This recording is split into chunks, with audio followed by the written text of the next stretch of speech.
آه ربا ګران او قدرمن لایق زاده لایق صاحب په ابدي خوب ویده شو. بیا مو بل ستوری را پریوت له مداره خدایه بیا شوه اوښکې هره لاره د لایق د غزلونو ډیوه مړه شوه د ښایست جنازه ووتله ښاره. د پښتو ژبې او ادب نامتو او خوږ ژبې شاعر او لیکوال ښاغلی لایق زاده لایق صاحب له دې فاني نړۍ څخه د تل لپاره سترګې پټې کړې او موږ یې یوازې پرېښودو.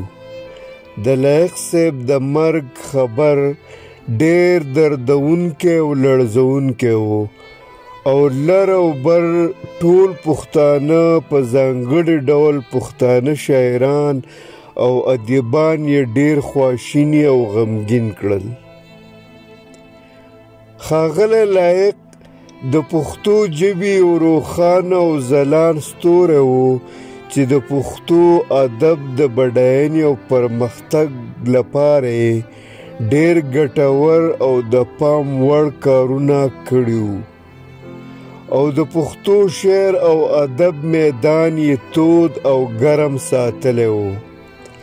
لایق صاحب یو خوږ دروند او مهربان انسان و او له هر چا سره یې په ډېره مینه راشه درشه کوله او پر لویو او وړو یو شان ګران و.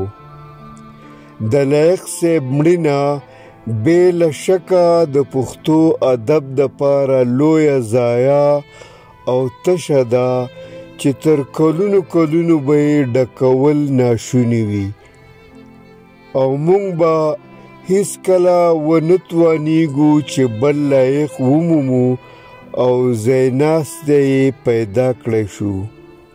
لایق صاحب د خپل ژوند ډېره برخه د پښتو ژبې او ادب خدمت ته ځانګړې کړې وه او تل یې هڅه کوله او زیار یې ویست چې پښتو ژبه د نړۍ د نورو علمي او پرمخ تللیو ژبو سیاله شي او پښتو ادب د پرمختګ رنګینو او ګلالیو پړاوونو ته ورسیږي.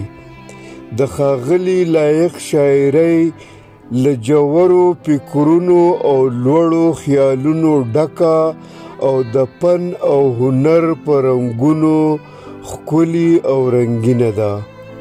نوموړي د خپل قام او ولس د یو رښتیني ترجمان په توګه کوشش کاوه چې د خپلو خلکو او ولس د ژوند بېلابېل اړخونه په خپل شعر کې راونغاړي او هغې ته د خپل فن ژبه ورکړي. د ښاغلي لایق په شاعرۍ کې د فکر او فن دواړو خیال ساتل شوی او هره وینا یې د ادبي معیاراتو په تور پورا او له هنري رنګونو او ښکلاو ډکه ده. د لایق صاحب په شاعرۍ کې دینی جذبات، روماني ښکلا، حماسي احساسات او اخلاقي او ټولنیز افکار له ورایه سرکونه وهي او ځلیږي او د عشق او مینې پیغامونه پکې د لوستونکو پام ځان ته را اړوي.